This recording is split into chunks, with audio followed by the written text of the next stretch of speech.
হঠাৎ টাকার দরকার হয়ে পড়লে মাত্র 5 মিনিট শ্রবণ করুন এই কুবের ধন প্রাপ্তি মন্ত্র। জীবনে আপনার অর্থের বন্যা বইবে। নমস্কার দর্শক বন্ধুরা, আমাদের চ্যানেলের নতুন একটি ভিডিওতে আপনাদের সকলকে স্বাগত। বন্ধুরা, আমাদের জীবনে চলার পথে কখনো কখনো এমন পরিস্থিতি এসে দাঁড়ায় যে আমাদের প্রচুর টাকার প্রয়োজন হয়ে পড়ে। আমরা হাজার চেষ্টা করেও সেই টাকা কোনোভাবেই জোগাড় করতে পারি না। এর জন্য অনেক উপায়ন্ত করেও কোনো ফল আমরা পাই না। কিন্তু বন্ধুরা, আমাদের শাস্ত্রে এমন একটি কুবের মন্ত্রের উল্লেখ রয়েছে, তা যদি আপনারা মাত্র 108 বার শুধু শ্রবণও করেন, তাহলে আপনার জীবনে হঠাৎ অর্থপ্রাপ্তি ঘটবে। আপনি আকস্মিকভাবেই পাবেন প্রচুর পরিমাণে অর্থ। কেউ আপনার বাড়ি এসে আপনাকে টাকা দিয়ে যাবে। তাই বন্ধুরা, যদি টাকার সত্যি দরকার হয়ে পড়ে, তাহলে ভক্তি ও শ্রদ্ধা সহকারে আমাদের দেওয়া এই কুবের মন্ত্রটি শুধুমাত্র 108 বার শ্রবণ করে যান। তারপর দেখুন জীবনে আপনার কি কি ম্যাজিক হচ্ছে। তাহলে আসুন বন্ধুরা, আর কথা না বাড়িয়ে আমরা এবার শ্রবণ করি কুবের দেবতার সেই শক্তিশালী মন্ত্রটি। ওং শ্রীং হ্রিং ক্লিং শ্রীং ক্লিং বিদ্যেশ্বরায় নমঃ। ওং শ্রীং হ্রিং ক্লিং শ্রীং ক্লিং বিদ্যেশ্বরায় নমঃ। ওং শ্রীং হ্রিং ক্লিং শ্রীং ক্লিং বিদ্যেশ্বরায় নমঃ।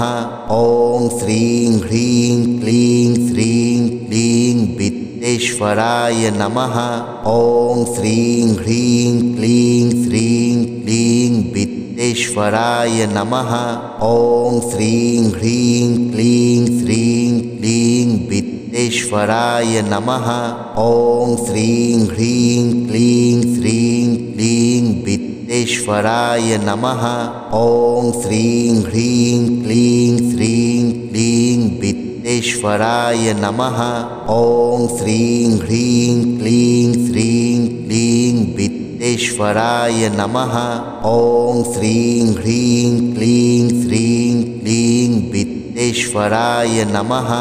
ওং শ্রীং হ্রিং ক্লিং শ্রীং ক্লিং বিদ্যেশ্বরায় নমঃ। ওং শ্রীং হ্রিং ক্লিং শ্রীং ক্লিং বিদ্যেশ্বরায় নমঃ।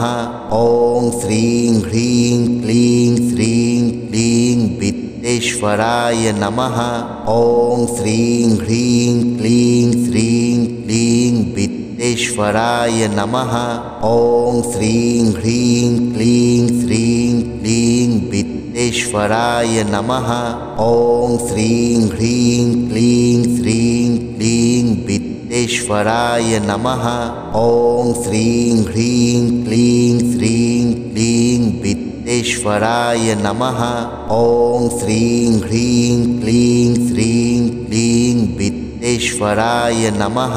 ওং শ্রীং হ্রিং ক্লিং শ্রীং ক্লিং বিদ্যেশ্বরায় নমঃ। ওং শ্রীং হ্রিং ক্লিং শ্রীং ক্লিং বিদ্যেশ্বরায় নমঃ। ওং শ্রীং হ্রিং ক্লিং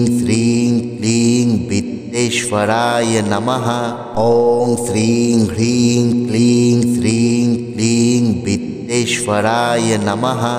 ওং শ্রীং হ্রিং ক্লিং শ্রীং ক্লিং বিদ্যেশ্বরায় নমঃ। ওং শ্রীং হ্রিং ক্লিং শ্রীং ক্লিং বিদ্যেশ্বরায় নমঃ। ওং শ্রীং হ্রিং ক্লিং শ্রীং ক্লিং বিদ্যেশ্বরায় নমঃ। ওং শ্রীং হ্রিং ক্লিং শ্রীং ক্লিং বিদ্যেশ্বরায় নমঃ। ওং শ্রীং হ্রিং ক্লিং শ্রীং ক্লিং বিদ্যেশ্বরায় নমঃ। ওং শ্রীং হ্রিং ক্লিং শ্রীং ক্লিং বিদ্যেশ্বরায় নমঃ। ওং শ্রীং হ্রিং ক্লিং শ্রীং ক্লিং বিদ্যেশ্বরায় নমঃ। ওং শ্রীং হ্রিং ক্লিং শ্রীং ক্লিং বিদ্যেশ্বরায় নমঃ। ওং শ্রীং হ্রিং ক্লিং শ্রীং ক্লিং বিদ্যেশ্বরায় নমঃ। ওং শ্রীং হ্রিং ক্লিং শ্রীং ক্লিং वित्तेश्वराय नमः।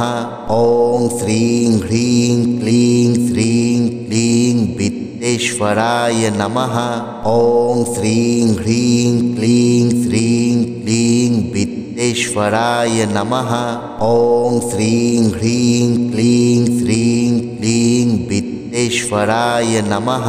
ॐ श्रीं ह्रीं क्लीं श्रीं क्लीं वित्तेश्वराय नमः। ॐ श्रीं ह्रीं क्लीं श्रीं क्लीं वित्तेश्वराय नमः। ॐ श्रीं ह्रीं क्लीं श्रीं क्लीं वित्तेश्वराय नमः। ॐ श्रीं ह्रीं क्लीं श्रीं क्लीं वित्तेश्वराय नमः। ॐ श्रीं ह्रीं क्लीं श्रीं क्लीं वित्तेश्वराय नमः। ॐ श्रीं ह्रीं क्लीं श्रीं क्लीं वित्तेश्वराय नमः। ॐ श्रीं ह्रीं क्लीं श्रीं क्लीं वित्तेश्वराय नमः। ॐ श्रीं ह्रीं क्लीं श्रीं क्लीं वित्तेश्वराय नमः। ॐ श्रीं ह्रीं क्लीं श्रीं क्लीं वित्तेश्वराय नमः। ॐ श्रीं ह्रीं क्लीं श्रीं क्लीं वित्तेश्वराय नमः।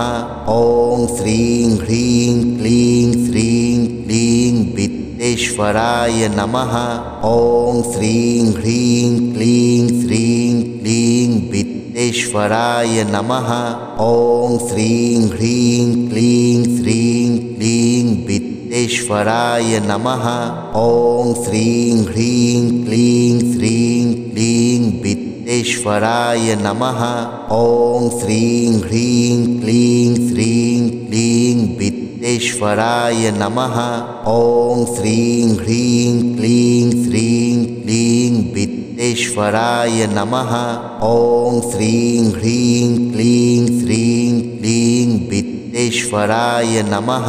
ॐ श्रीं ह्रीं क्लीं श्रीं क्लीं वित्तेश्वराय नमः। ॐ श्रीं ह्रीं क्लीं श्रीं क्लीं वित्तेश्वराय नमः। ॐ श्रीं ह्रीं क्लीं श्रीं क्लीं वित्तेश्वराय नमः। ॐ श्रीं ह्रीं क्लीं श्रीं क्लीं वित्तेश्वराय नमः। ॐ श्रीं ह्रीं क्लीं श्रीं क्लीं वित्तेश्वराय नमः। ॐ श्रीं ह्रीं क्लीं श्रीं क्लीं वित्तेश्वराय नमः। ॐ श्रीं ह्रीं क्लीं श्रीं क्लीं वित्तेश्वराय नमः। ॐ श्रीं ह्रीं क्लीं श्रीं क्लीं वित्तेश्वराय नमः। ॐ श्रीं ह्रीं क्लीं श्रीं क्लीं वित्तेश्वराय नमः। ॐ श्रीं ह्रीं क्लीं श्रीं क्लीं वित्तेश्वराय नमः। ॐ श्रीं ह्रीं क्लीं श्रीं क्लीं वित्तेश्वराय नमः। ॐ श्रीं ह्रीं क्लीं श्रीं क्लीं वित्तेश्वराय नमः। ॐ श्रीं ह्रीं क्लीं श्रीं क्लीं वित्तेश्वराय नमः। ॐ श्रीं ह्रीं क्लीं श्रीं क्लीं वित्तेश्वराय नमः। ॐ श्रीं ह्रीं क्लीं श्रीं क्लीं वित्तेश्वराय नमः। ॐ श्रीं ह्रीं क्लीं श्रीं क्लीं वित्तेश्वराय नमः। ॐ श्रीं ह्रीं क्लीं श्रीं क्लीं वित्तेश्वराय नमः। ॐ श्रीं ह्रीं क्लीं श्रीं क्लीं वित्तेश्वराय नमः। ॐ श्रीं ह्रीं क्लीं श्रीं क्लीं वित्तेश्वराय नमः। ॐ श्रीं ह्रीं क्लीं श्रीं क्लीं वित्तेश्वराय नमः। ॐ श्रीं ह्रीं क्लीं श्रीं क्लीं वित्तेश्वराय नमः। ॐ श्रीं ह्रीं क्लीं श्रीं क्लीं वित्तेश्वराय नमः। ॐ श्रीं ह्रीं क्लीं श्रीं क्लीं वित्तेश्वराय नमः। ॐ श्रीं ह्रीं क्लीं श्रीं क्लीं वित्तेश्वराय नमः। ॐ श्रीं ह्रीं क्लीं श्रीं क्लीं वित्तेश्वराय नमः। ॐ श्रीं ह्रीं क्लीं श्रीं क्लीं वित्तेश्वराय नमः। ॐ श्रीं ह्रीं क्लीं श्रीं क्लीं वित्तेश्वराय नमः। ॐ श्रीं ह्रीं क्लीं श्रीं क्लीं वित्तेश्वराय नमः। ॐ श्रीं ह्रीं क्लीं श्रीं क्लीं वित्तेश्वराय नमः। ॐ श्रीं ह्रीं क्लीं श्रीं क्लीं वित्तेश्वराय नमः। ॐ श्रीं ह्रीं क्लीं श्रीं क्लीं वित्तेश्वराय नमः। ॐ श्रीं ह्रीं क्लीं श्रीं क्लीं वित्तेश्वराय नमः। ॐ श्रीं ह्रीं क्लीं श्रीं क्लीं वित्तेश्वराय नमः। ॐ श्रीं ह्रीं क्लीं श्रीं क्लीं वित्तेश्वराय नमः। ॐ श्रीं ह्रीं क्लीं श्रीं क्लीं वित्तेश्वराय नमः। ॐ श्रीं ह्रीं क्लीं श्रीं क्लीं वित्तेश्वराय नमः। ॐ श्रीं ह्रीं क्लीं श्रीं क्लीं वित्तेश्वराय नमः। ॐ श्रीं ह्रीं क्लीं श्रीं क्लीं वित्तेश्वराय नमः। ॐ श्रीं ह्रीं क्लीं श्रीं क्लीं वित्तेश्वराय नमः। ॐ श्रीं ह्रीं क्लीं श्रीं क्लीं वित्तेश्वराय नमः। ॐ श्रीं ह्रीं क्लीं श्रीं क्लीं वित्तेश्वराय नमः। ॐ श्रीं ह्रीं क्लीं श्रीं क्लीं वित्तेश्वराय नमः। ॐ श्रीं ह्रीं क्लीं श्रीं क्लीं वित्तेश्वराय नमः। ॐ श्रीं ह्रीं क्लीं श्रीं क्लीं वित्तेश्वराय नमः। ॐ श्रीं ह्रीं क्लीं श्रीं क्लीं वित्तेश्वराय नमः। ॐ श्रीं ह्रीं क्लीं श्रीं क्लीं वित्तेश्वराय नमः। ॐ श्रीं ह्रीं क्लीं श्रीं क्लीं वित्तेश्वराय नमः। ॐ श्रीं ह्रीं क्लीं श्रीं क्लीं वित्तेश्वराय नमः। ॐ श्रीं ह्रीं क्लीं श्रीं क्लीं वित्तेश्वराय नमः। ॐ श्रीं ह्रीं क्लीं श्रीं क्लीं वित्तेश्वराय नमः।